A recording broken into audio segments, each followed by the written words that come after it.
জয় ঠাকুর। শ্রী শ্রী রামকৃষ্ণ পুঁথি তৃতীয় খণ্ডের অন্তর্গত আজ থেকে আমরা শুরু করছি যে অধ্যায়টি, সেটি হল কেশবচন্দ্রে কৃপাদান। আজ প্রথম দিনের পাঠ, পর্ব 348, পৃষ্ঠা সংখ্যা 225-এর কিছু অংশ থেকে 226-এর কিছু অংশ পর্যন্ত। কেশবচন্দ্রে কৃপাদান। ঠাকুর শ্রী রামকৃষ্ণদেব কেশবচন্দ্রকে কিভাবে কৃপা দান করলেন এই অংশে সেটি প্রতিপাদ্য বিষয়। জয় প্রভু রামকৃষ্ণ অখিলের স্বামী, জয় জয় গুরু মাতা জগত জননী, জয় জয় দোহাকার যত ভক্তগণ, সবার চরণ রেণু মাগে এ অধম। অদ্ভুত প্রভুর লীলা না যায় বর্ণন, বিশেষিয়া লিখিবারে অবোধ অক্ষম। গাইতে প্রভুর লীলা প্রয়াস দুরাশা, হীন বুদ্ধিমতী আমি পারাগে চাষা। প্রভু ভক্ত পদর যে মহিমা অপার, সেই বলে বলি শক্তি এ নয় আমার। অগাধ করুণা আধার প্রভু দয়াময়, লীলায় রয়েছে লক্ষ লক্ষ পরিচয়। অকপট হৃদে আর সুসরল মনে, বারে ডেকেছে যে বা বিভূষণাতনে, সেই পাইয়াছে শ্রী প্রভুর দর্শন। হিন্দু কি মুসলমান খ্রিস্টান জবন, শোনো মন মধুর আখ্যান তার কই, কিছু না জানেন প্রভু কৃপা দান বই। বরসায় যেন ঘন জলদের দল, ডেকে হেঁকে শূন্যে ছোটে সতত কেবল। অস্থির চঞ্চল মাত্র জল বরিশনে, সেই মতো প্রভু দেবে জীবে কৃপা দানে। বিফল পরাণ হেথা সেথা ধাবমান, প্রভু ভক্ত বিনা কেহ না বুঝে সন্ধান। গতিবিধি গ্রামে গ্রামে হয় এইবার, স্থানাস্থান মানামান নাহি কো বিচার। কালের গতিক এবে বিষম ধরায়, ভগবত ভক্তি জীবে কেহ নাহি চায়।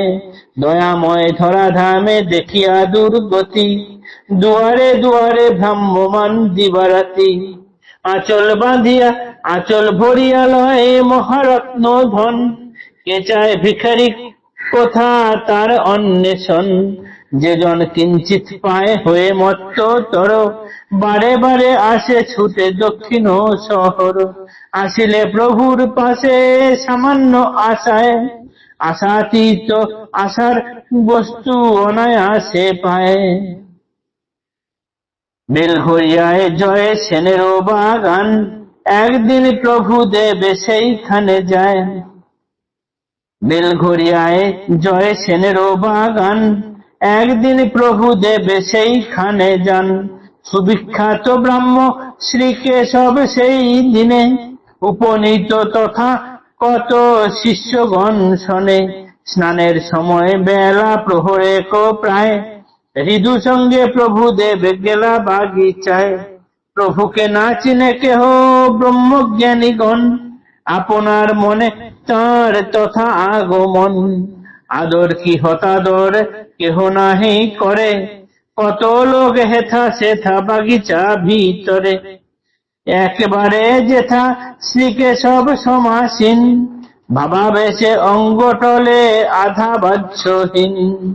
দিনের ঠাকুর মোর দিন সাজে গায়, অতি দীনতম ভাবে কহিলা তাহায়।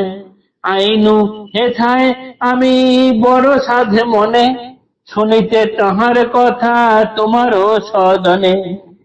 কি ছবি ধরিয়া অঙ্গে অগ্রে দেখো মন, কেশবের সন্নিকটে প্রভুর গমন। বাসনা বর্জিত যেন হৃদয়ের থলি, একমাত্র হরি কথা শ্রবণ কাঙ্গালি। ব্যাকুলতা একাগ্রতা দীনতা সংহতি, হরিগত মন প্রাণ তায় স্থিতি গতি, ভক্তি প্রীতি একমতি, মূর্তির গঠন দেখিয়া শ্রী কেশবের নাসরে বচন। বাক্য গেল কেশব উত্তর করে প্রাণে, ভীষ্মার্জুনে যেন কথা স্বর সঞ্চালনে।